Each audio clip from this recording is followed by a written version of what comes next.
Ei, pessoal, boa tarde, tudo bem com vocês? Estamos aqui para mais uma aula. Hoje a gente vai discutir um pouco sobre a clínica, a importância do diagnóstico, a gente vai pensar um pouco as estruturas clínicas, qual a importância disso, né, para a clínica.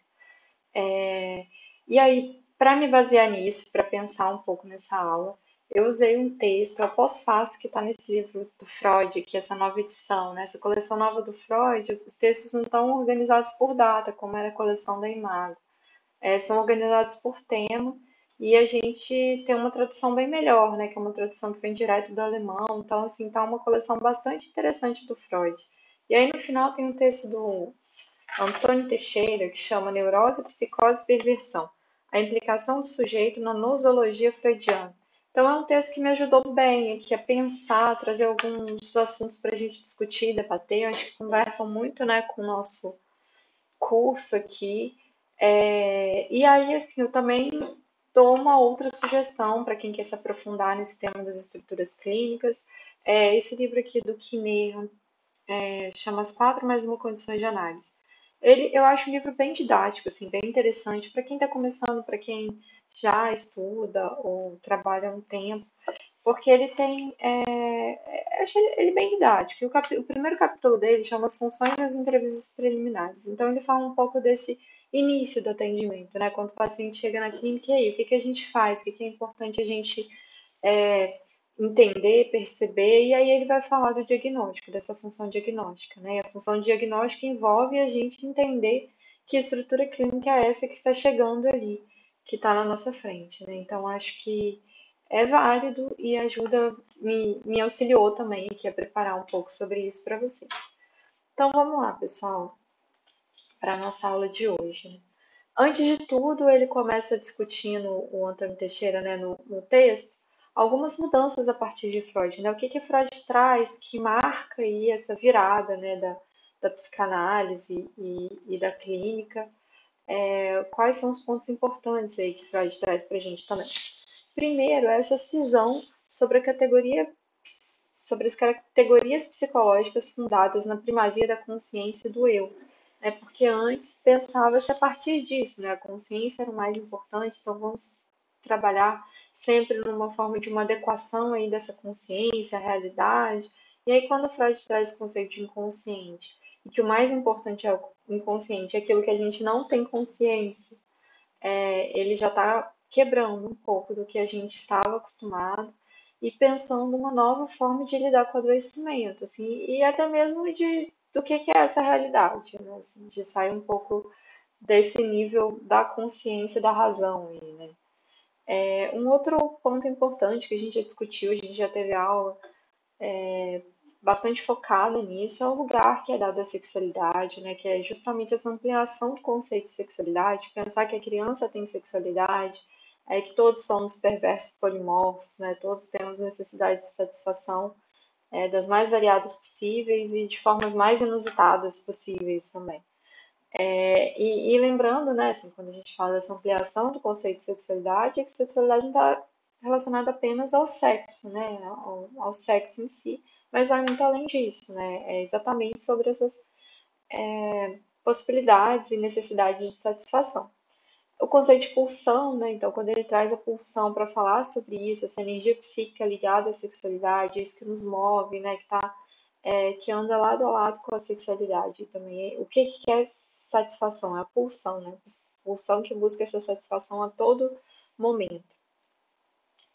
Um outro ponto também importante que ele traz aí é a questão da perversão como uma verdade do recalcamento neurótico, né? No sentido, isso que eu acabei de dizer, que todos somos perversos polimorfos, de pensar a perversão não só enquanto uma estrutura clínica que hoje a gente pensa assim, né? A perversão como uma estrutura, mas que é, o neurótico possui também ou apresenta comportamentos perversos, né? No sentido dessa distorção aí do que seria o básico da pulsão, necessidade básica, né? Então, assim, eu tô com fome, às vezes, ou melhor, às vezes eu nem tô com fome e quero comer um doce, quero comer um sorvete, né? Assim, isso vai além de uma necessidade física, né? Esse desvio aí na função de uma necessidade que a gente vai pensar enquanto essa perversão, né? O que ele trabalha lá nos 3 ensaios sobre a teoria da sexualidade, a gente inclusive já trabalhou isso, né? A gente já teve uma aula sobre isso aqui. E aí ele começa a trazer algumas coisas que eu acho que são muito interessantes para a gente pensar e discutir, né? Que ele começa falando no texto lá, o diagnóstico altera o prognóstico. O que que ele quer dizer com isso, né? A gente sabe, né? Existem muitas pesquisas comprovando o efeito, por exemplo, do placebo. Às vezes o paciente toma um placebo, não é um medicamento, não sabe que é um placebo, e isso tem efeito de cura, isso tem efeito de uma melhora no tratamento. Então, muitas vezes o paciente, ele saber o diagnóstico que ele tem, isso pode envolver ele, implicar ele no tratamento. E essa implicação dele no tratamento, a gente sabe que pode ter uma resposta positiva, isso pode contribuir para o tratamento, para a melhora, para uma melhora significativa do paciente. Então, são pontos que são interessantes. E o oposto também é verdade, né? Alguns pacientes também eles ficam completamente paralisados diante de um diagnóstico, assim, não conseguem lidar com aquilo, ficam presos no estigma, naquele rótulo, né? Assim, eu sou isso e paralisa e não consegue fazer nada, né? Então, sempre a gente vai pensar a cada caso, mas como o diagnóstico, ele muitas vezes vai ter um efeito, né? Muitas vezes não, ele vai ter um efeito, seja positivo ou seja negativo. Então, o estigma produzido por uma categoria nosológica pode modificar a própria evolução da enfermidade, tanto de uma forma positiva, né? Porque eu posso, então eu tenho isso, então eu tenho que fazer algo com esse meu diagnóstico, e aí eu consigo me envolver no tratamento, às vezes eu consigo ficar mais tranquila e tenho uma boa evolução aí da doença, da cura da doença, né? Ou pode acontecer o contrário. E aí uma pergunta que muitas vezes surge nesse momento também é o que o outro espera de mim, né? As pessoas às vezes elas são muito presas nesse desejo do outro, às vezes quer fazer para agradar o médico, quer fazer para agradar um familiar, e aí fica preso um pouco nisso, assim, né? O que que eu faço aqui, né? O que que estão esperando de mim, como eu devo agir ou não. A ciência, por um lado, ela neutraliza o estigma, né? Se a gente pensa, por exemplo, na questão do HIV, assim, por conta da ciência, a gente sabe hoje que você não vai pegar o HIV simplesmente você estar do lado da pessoa, você conversar, de você abraçar a pessoa. Então, acho que a ciência ela contribui para a gente romper com alguns paradigmas, assim, né? A gente sabe o que pode ser feito, o que não pode ser feito, como você pega a doença, como você não pega. Então, isso, por um lado, dá uma amenizada, vamos dizer assim, né? Nos preconceitos, né, que as pessoas têm.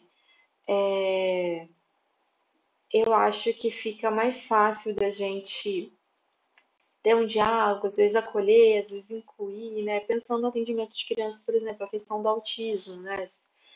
Que, embora ainda existem tantos tabus envolvendo tanto diagnóstico como tratamento, é, por outro lado, também a ciência, quando traz novos estudos, quando traz novas possibilidades, muitas vezes ela ameniza isso. Assim, o autista pode estar na escola, ele tem capacidade de aprender, depende do espectro aí, das limitações.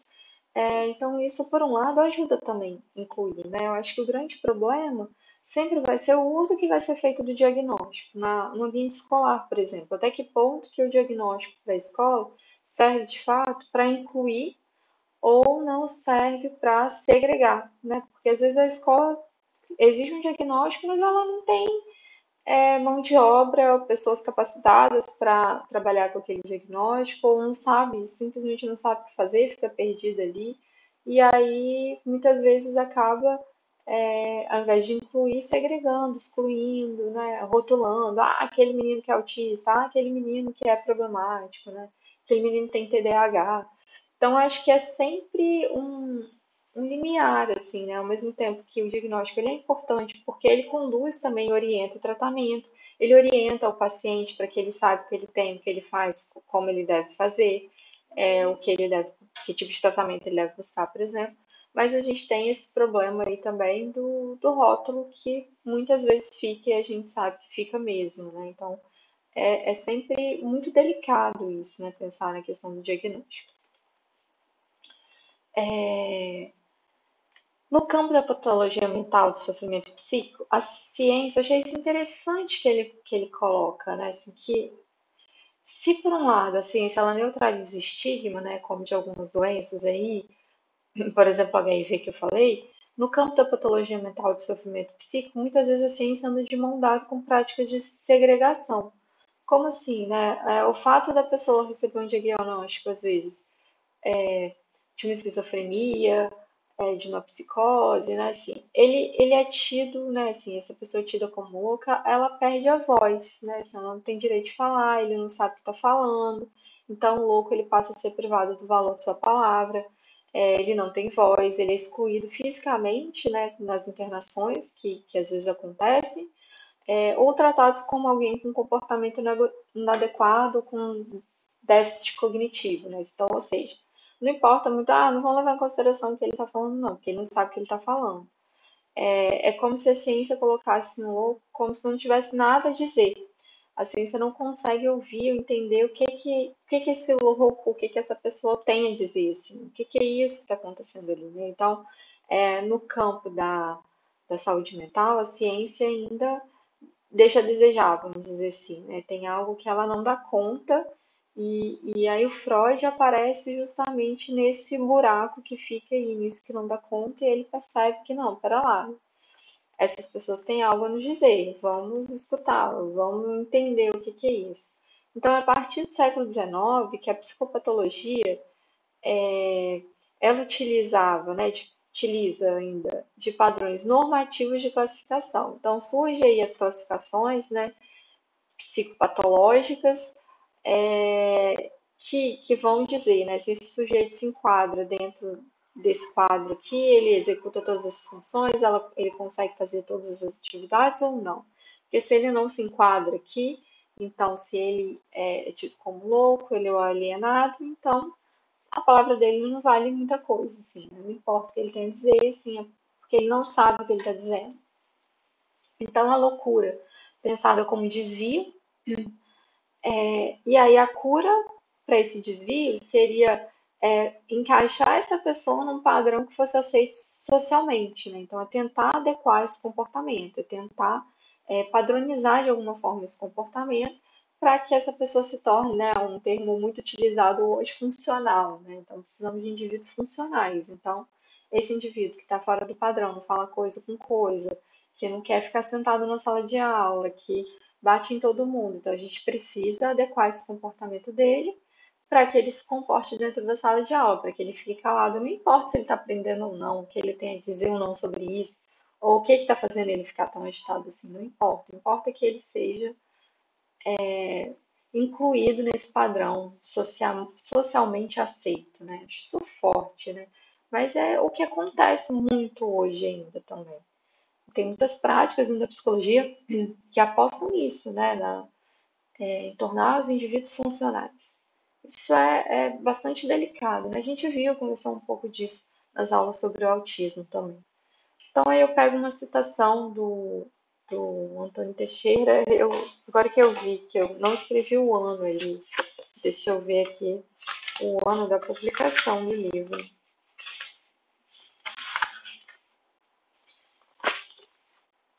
Ué, tá atrás. 2019, é bem recente, né? Foi publicado então em 2019, aqui o ano.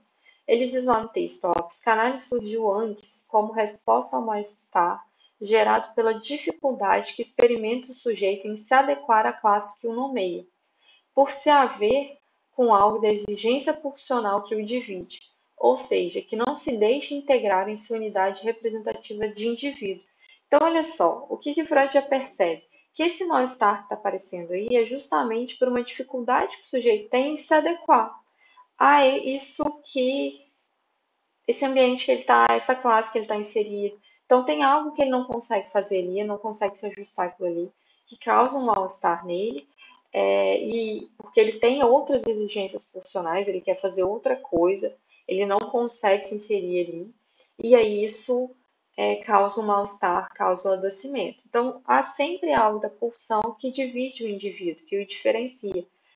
Sempre que a gente vai pensar na singularidade de cada um, a gente vai pensar nisso, assim, qual a relação desse indivíduo com a pulsão, né? Assim, como que ele se relaciona com a pulsão, que é isso que marca a diferença de cada um.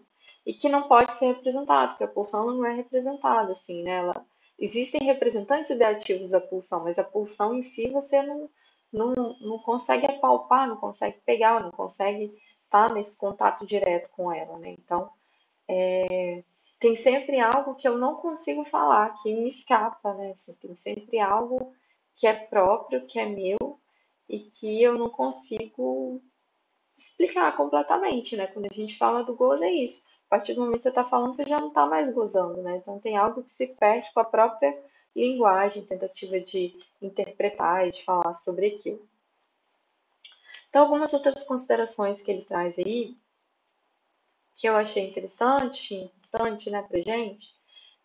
Então, a psicanálise pensa esse adoecimento psíquico como o efeito da dificuldade do sujeito de atender a uma exigência de satisfação.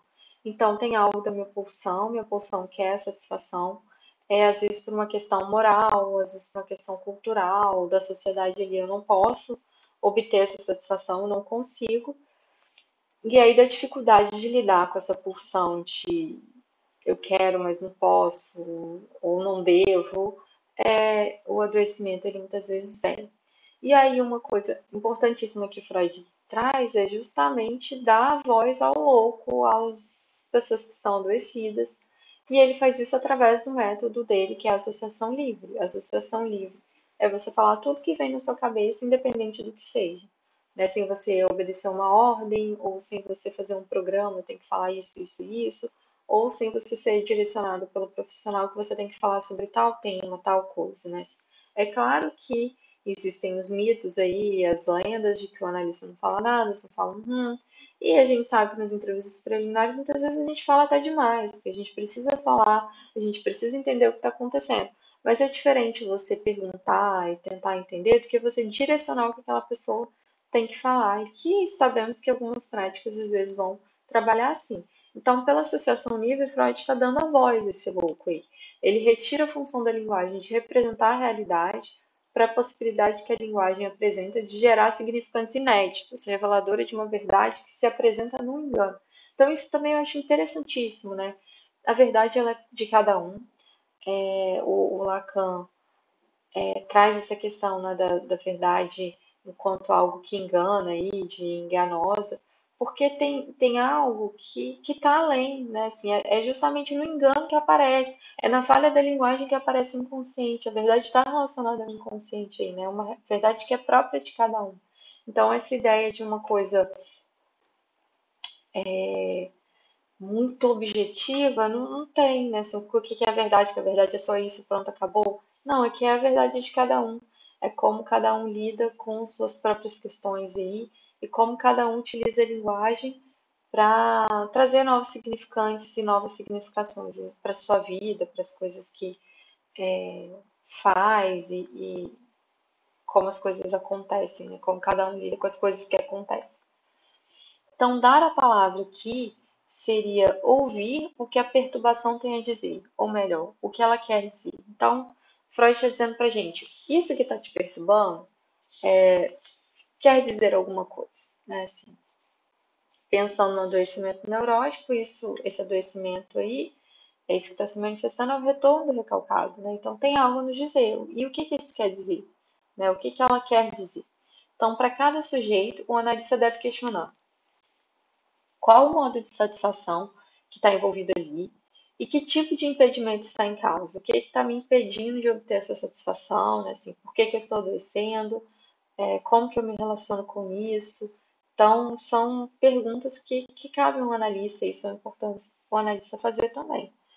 E mesmo que a gente pense assim, né, nós vamos discutir um pouco sobre as estruturas clínicas, que é importante a gente fazer um diagnóstico, que o diagnóstico orienta o tratamento. Então, se eu sei o que eu estou trabalhando ali, se eu sei que é uma neurose ou uma psicose, a forma de condução vai ser diferente, né? Seja criança ou adulto, é importante a gente ter esse cuidado para conduzir um tratamento. Não necessariamente você precisa falar diretamente ao paciente, você tem isso, você é histérico, você é obsessivo, você é psicótico. Mas em alguns momentos talvez seja importante, seja necessário também para o paciente ouvir.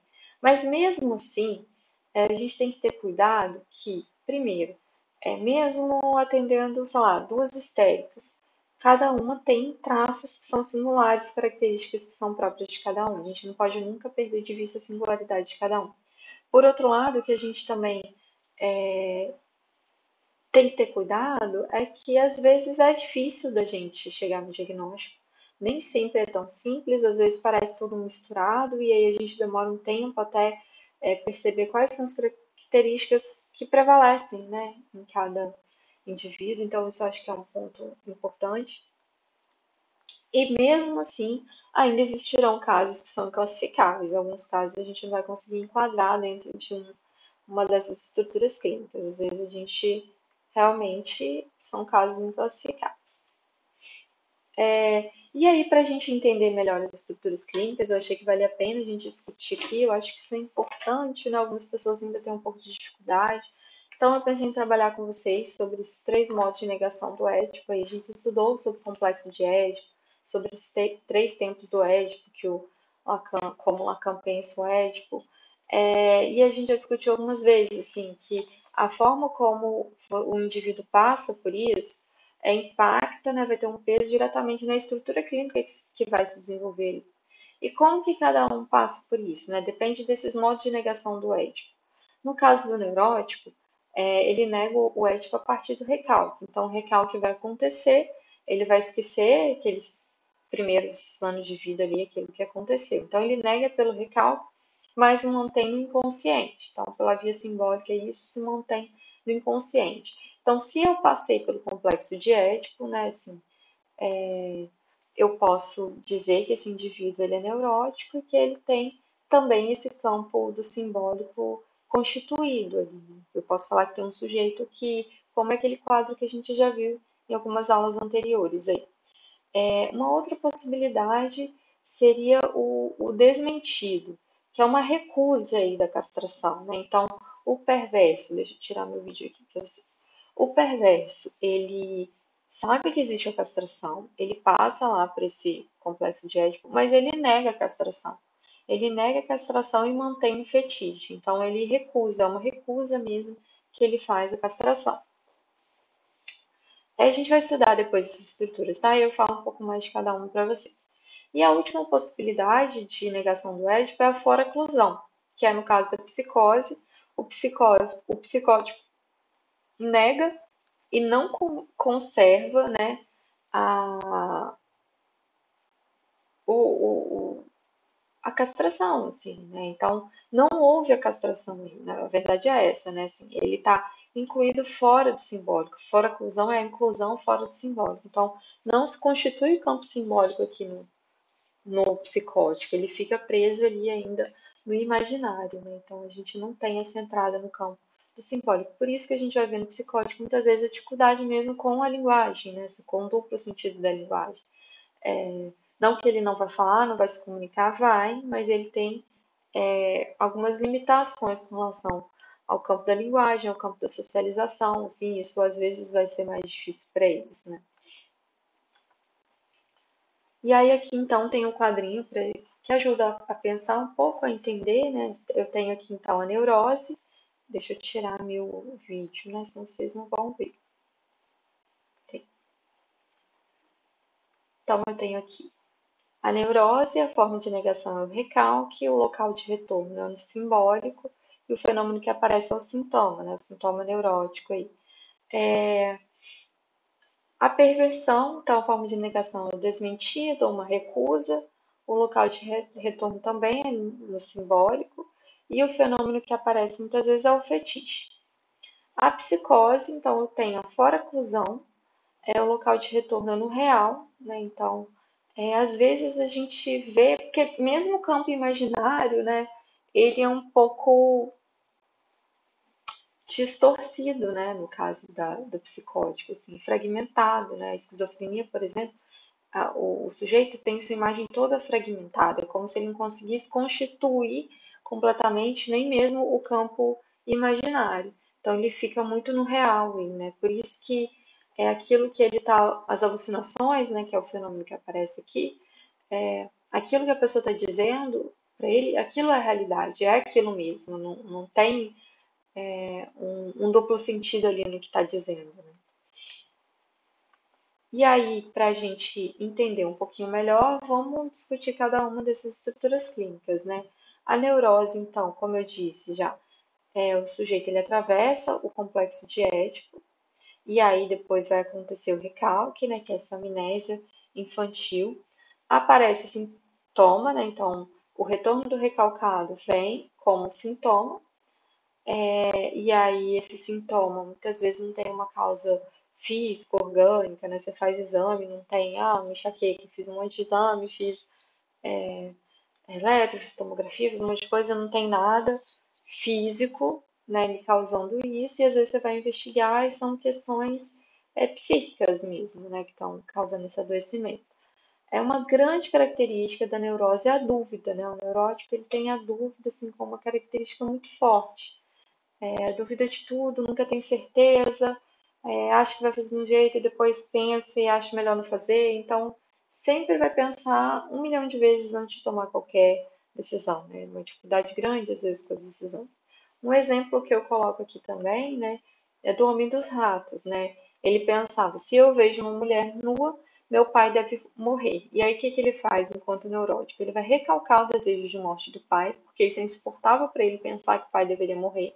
E aí vai aparecer os sintomas. Os sintomas nele são ideias obsessivas, de proibição de ver a mulher nua, né? Então ele não poderia ver de maneira nenhuma uma mulher nua mesmo, porque se ele visse o pai ia morrer e isso era insuportável, né? Esse desejo de morte do pai era insuportável para ele. Dentro da neurose, a gente pode dividir dois tipos clínicos. Um seria a histeria e o outro a neurose obsessiva. Então, nós vamos discutir um pouquinho cada um, tentar entender algumas diferenças aqui entre eles também.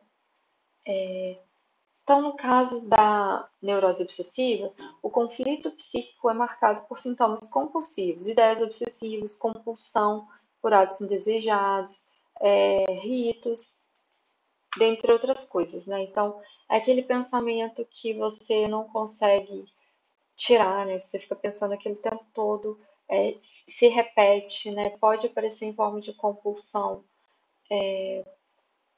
por coisas indesejadas, ou compulsão por compras, ou compulsão alimentar. Mas a gente sempre tem que ter cuidado, assim, né? Só a compulsão em si, ou só o pensamento obsessivo em si, não caracteriza a neurose obsessiva.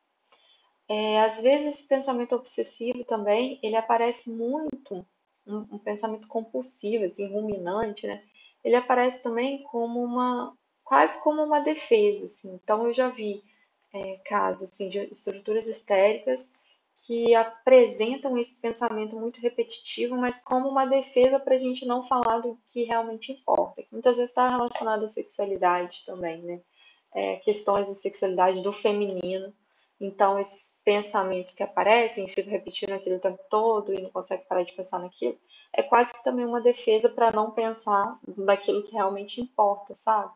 Então, a gente tem que ter cuidado assim, com as características. Eu acho que uma característica muito grande aí do obsessivo está relacionada ao desejo. O desejo pro obsessivo ele é sempre motivado pela impossibilidade. Então, ele sempre torna tudo que ele gostaria de fazer ou realizar como impossível. Coloca tanta dificuldade para fazer que realmente é impossível, que não tem como você realizar aquilo. O obsessivo também está sempre muito ligado a um grande outro aí, que elabora as leis, que comanda, que vigia constantemente. Então, tudo que eu faço é pensando no que o outro vai pensar de mim, o que o outro vai achar. Então, tem essa preocupação muito grande com esse outro, né, esse grande outro aí. Então, ele vai anular o seu desejo e tenta o tempo todo barrar o gozo, né? Então, essa impossibilidade do desejo que eu falei, assim, né? Ele coloca tanto impedimento para fazer aquilo que ele gostaria de fazer que é impossível realizar, né? Não tem como realizar. Por exemplo, ter um filho, por exemplo. Pensa em tanta coisa, vou ter um filho depois que eu terminar a faculdade, aí depois que eu terminar a faculdade, depois que eu terminar o mestrado, depois que eu fizer o doutorado, depois que eu tiver um trabalho estável, depois que eu estiver ganhando X. E esse dia nunca chega, né? Isso vai ficando sempre impossível. Ele vai adiando, eternamente o próprio desejo. Então, é uma pessoa que pensa muito, duvida de tudo, calcula demais os mínimos detalhes de tudo que tem que acontecer, quer ter o controle de tudo, né? Contabiliza todas as coisas. O modo de pensar é marcado por essa ruminação mental, né? Eu fico remoendo, remoendo, remoendo as coisas o tempo todo. Tenho muita dificuldade de seguir em frente, assim, né? De romper com isso, com esse ciclo. Tem muitos impasses sobre paternidade, como eu disse, o dinheiro, né? O dinheiro é uma grande questão um pouco obsessiva, como ele tem dificuldade de abrir mão do dinheiro, o trabalho, a justiça, a legalidade, né? Então são algumas questões aí que aparecem para o obsessivo, que ele tem dificuldade de lidar com isso. Outras características também, né? Inibição do pensamento e da ação. Então, ele pensa tanto, tanto, tanto, tanto, tanto, que tem muita dificuldade de agir, né? Então, é quase impossível um obsessivo fazer uma ação, né? Assim, ele pensa muito, muito, muito, por muito tempo até que ele consegue dar um passo, assim, fazer uma coisa diferente do que ele é acostumado a fazer. O Freud fala muito sobre a fixação na fase anal também, que algo aconteceu ali na fase anal, que houve uma fixação e essas características, né, assim, de ser às vezes muito acumulador, de querer controlar muitas coisas, se relaciona um pouco com a fase anal também. Existe uma tensão entre o ego e um superego muito cruel, muito forte, né? Então, por isso que às vezes ele pensa demais, porque ele fica se punindo o tempo todo por qualquer coisa, né? Por coisas que ele nem fez ainda, ele já se culpa e fica essa grande briga aí entre o ego e o superego. Então, coloca muita culpa para si, se acha sempre insuficiente, nunca é bom o suficiente nas coisas. Ele troca o desejo por demanda para não se confrontar com o que realmente quer. Então, é quase assim: ele deixa de desejar para não ter que enfrentar isso, né? Então, ele coloca todas essas demandas, assim, eu tenho que fazer isso, eu tenho que conseguir aquilo, porque ele deixa de lado o desejo fica impossível. Então, as questões de existência aí que eu falei com vocês. E aí eu deixo aqui, né, essa foto do filme do Woody Allen. Eu particularmente, apesar de todos os pesares, de todos os boatos e coisas que falam do Woody Allen, que a gente não sabe até que ponto o que é verdade e o que não é, mas enquanto um cineasta, eu gosto muito dele, assim, dos filmes dele, assim, realmente gosto muito dos filmes dele. Eu acho que ele conversa muito com a psicanálise também.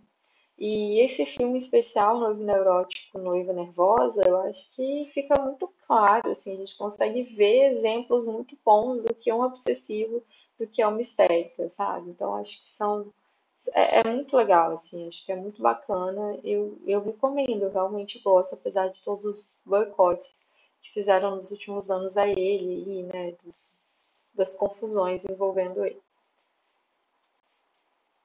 Deixa eu só passar aqui. Com relação à histeria, então, a histeria também está dentro da neurose, né? E aí, quais são as características? O que que diferencia o obsessivo da histérica, né? Os sintomas, eles podem aparecer como histeria de conversão. A histeria de conversão é quando esse sintoma se manifesta diretamente no corpo e não tem uma causa orgânica, né? Algumas características, às vezes, da histeria, né? Uma crise emocional, uma certa teatralidade, assim, um certo drama na histérica, né? Você não faz um drama e tudo, às vezes é uma coisa que é pequena e parece que tem toda uma encenação, assim. Pode acontecer de sintoma, né? Anestesias, paralisias. A gente vê muito esses sintomas nas histéricas clássicas lá do Freud. Hoje isso não aparece dessa forma tão, tão forte assim. Sensação de bola faríngea, né? Assim, uma coisa na garganta, parece que tem algo na garganta. Ou como histeria de angústia. A histeria de angústia seria a fobia, né? A fobia se enquadra dentro da histeria de angústia. Então, é marcado pela falta, impotência em alcançar seu gozo. Enquanto que o obsessivo é um desejo impossível, aqui sempre falta algo. A insatisfação é uma característica muito grande da histérica, né? Ela sempre está insatisfeita, nunca está do jeito que ela queria, sempre podia ter mais, sempre falta alguma coisa aqui. Na sua fantasia, ela não aparece como sujeito, mas como objeto do outro. Então a gente fala que a histérica deseja o desejo do outro. Ela quer aquilo que o outro quer dela, ou melhor, ela quer aquilo que ela acha que o outro quer dela. Então isso é muito forte na histeria também. Ela está sempre muito presa ao outro no sentido de fazer aquilo que ela acha que o outro gostaria que ela fizesse. Olha só que doideira, né? E você não vive, e aí realmente você vai ficar insatisfeito. É difícil você ter uma satisfação assim, né? Porque nunca completa aquilo que você quer. Porque você não coloca em jogo também aquilo que você quer. Então, ela tem uma relação com o mestre, ela costuma fazer parceria assim, com o mestre, com alguém que ela acha assim, que tem algo a ensinar, que vai dizer o que ela quer ouvir, né? Assim, que vai ensinar ela a fazer as coisas no sentido assim, se ela deseja a partir do desejo do outro, eu preciso que alguém esteja me direcionando, falando o que eu tenho que desejar. É quase isso, por isso que é uma parceria que às vezes funciona e dá certo. Mas ao mesmo tempo que ela faz essa parceria, ela tem uma característica de puxar o tapete, né? Então ela faz uma parceria com o mestre para que daqui a pouco ela achar um defeitinho no mestre e dar uma cutucada nele e puxar o tapete dele. Então isso é uma coisa que a histérica faz também. Muitas vezes assume uma função fálica e castra o outro, apontando as falhas do outro, né? Então algumas histéricas elas são mais fálicas, então, e aí a gente vê essa característica aí de puxar o tapete do outro, de colocar o outro abaixo dela, assim, né? São bem. E tem umas mulheres que são bem fálicas mesmo, né? Assim, até é difícil lidar com elas. Estimula o desejo do outro, mas para quebrá-lo, né? Isso que eu falei. Por isso fica sempre insatisfeito. O desejo histérico é o desejo do outro, como eu acabei de falar para vocês aqui. Vamos agora para mais uma estrutura clínica, que é a perversão. Então, a perversão, como eu disse para vocês também, passa pelo complexo de Édipo. Então, assim, o perverso, ele sabe que tem a castração, mas ele recusa. Ele não quer saber da castração, ele quer saber que ele é castrado, ele não quer saber que faltava a ele, né? Então, ele desautoriza a experiência que aconteceu, sei da existência da diferença sexual, da falta dos limites, mas me comporto como se eles não existissem. É eu fazendo o que eu quero fazer e achando que estou acima da lei, né? A gente vê muitas pessoas assim, né? E essas pessoas assim não vão aparecer no consultório, né? Elas não acham que elas têm alguma doença, ou que têm algum problema, ou que têm algum distúrbio, ou que têm alguma dificuldade, que precisam de ajuda, que precisam mudar. Não, para elas tá bom ser assim. Essas pessoas às vezes vão aparecer buscando acompanhamento quando acontece alguma coisa na justiça, por exemplo, e é determinado como pena ou como parte do processo que ela cumpra um atendimento psicológico, por exemplo.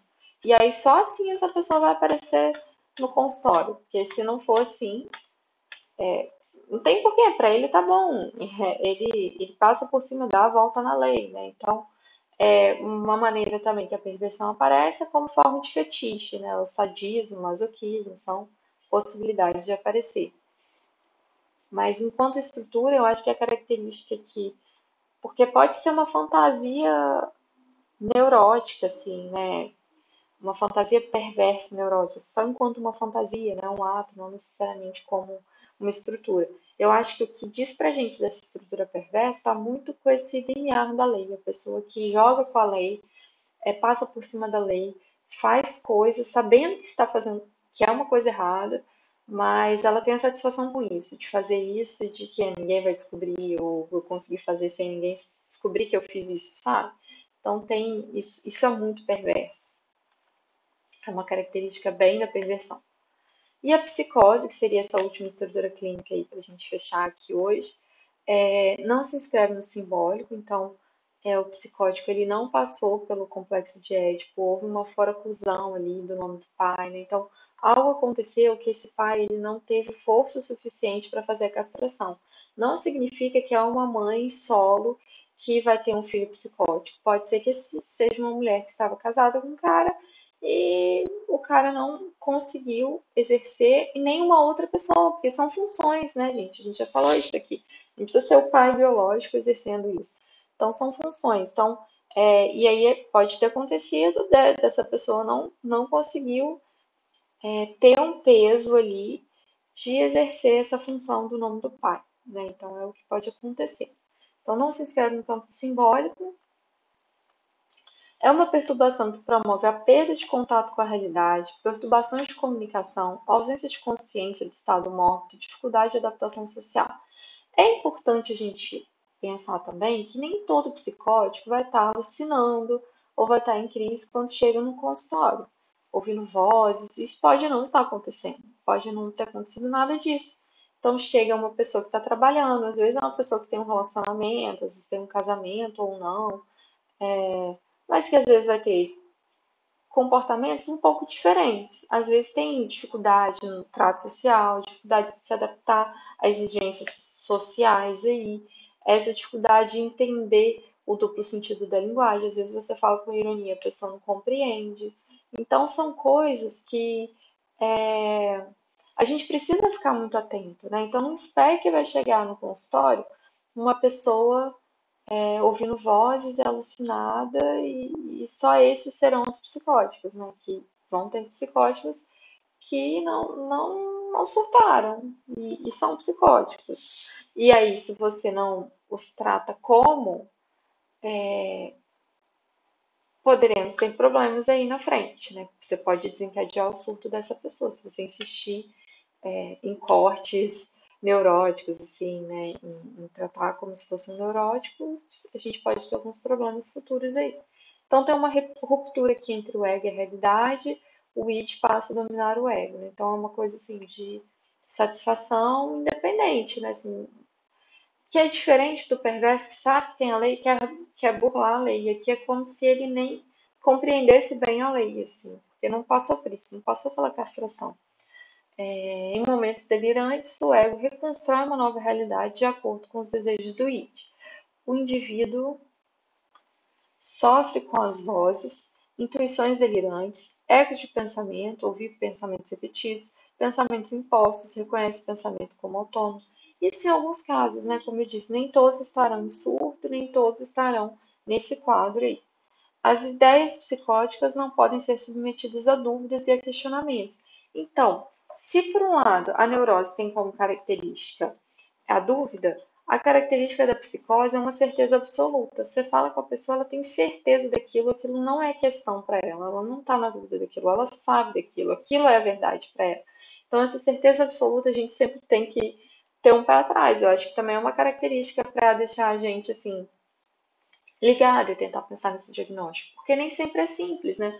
Um obsessivo muito com sintomas muito acentuados, assim, às vezes vai ter rituais e algumas certezas, assim, que se mistura muito com a psicose. Então, às vezes a gente pode ficar na dúvida, mas será que é um obsessivo ou será que é um psicótico, né? Assim, será que tem algo mais aí? Então, não é tão simples assim a gente identificar, porque como eu disse, nem todo paciente vai vir no surto que você vai falar, isso com certeza é uma psicose, né? E a forma que a psicose se manifesta também ela pode ser diferente, né? Então, a certeza aponta para um distúrbio na linguagem. Então, ele sente dificuldade com a metáfora também, é uma característica. Pode aparecer uma dificuldade em se situar na posição masculina e feminina. Situações de mudança de sexo podem relacionar ao não reconhecimento da parte do corpo, automutilação. Então, aqui, gente, a gente também tem que ter cuidado. Todo mundo, então, que quer toda pessoa trans é psicótica? Não, não tem nada a ver com isso, não tem nada a ver com isso. Mas pode ser que a pessoa tenha uma estrutura psicótica e está caminhando para isso, quer fazer uma mudança no sexo, e aí fazer a mudança em si pode desencadear o surto, né? Porque essa pessoa já tinha uma estrutura psicótica, não é? Porque aí essa relação do psicótico com o corpo, às vezes é uma relação assim de não reconhecimento daquela parte do corpo como sendo dele. No sentido assim, eu vou me automutilar, mas eu nem sinto, porque esse braço não é meu, isso não é meu, né? Tem uma desconexão do corpo, assim. Não teve essa construção da imagem corporal de uma forma total, assim, né? Você não reconhece aquele corpo como sendo seu. E aí a gente tem que ter cuidado com isso, né? A gente tem que ficar muito atento a isso para escutar, para tentar entender, assim, né? Uma psicose, não é? O que é isso? Então, a gente vai dizer que o psicótico não passou pelo complexo de castração, nem pelo complexo de Édipo, né? Não houve a castração aí, o que a gente tem é a fora-oclusão, então é a não inclusão desse sujeito no campo simbólico. E aí a psicanálise vai distinguir dentro da psicose a paranoia, a esquizofrenia, a melancolia e a mania. Então isso é muito importante também, porque no caso da melancolia, por exemplo, às vezes esse indivíduo chegou com um diagnóstico de depressão para você de um psiquiatra. E o que ele tem é um quadro de melancolia. E aí isso coloca ele muito mais perto de uma passagem ao ato, de cometer o suicídio, do que um neurótico.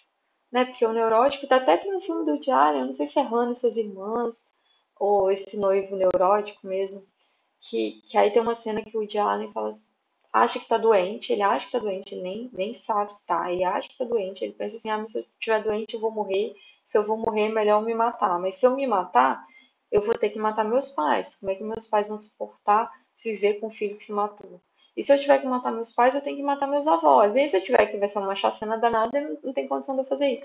Isso é a dúvida obsessiva, né? Agora, o psicótico não. Se ele acha que a vida dele não tem mais sentido, não tem por que ele estar vivo e que o melhor é ele se matar, ele pode fazer isso e pode ter êxito nisso. Não necessariamente ele vai tomar medicamentos que pode ser que não morra com medicamento, pode ser que morra.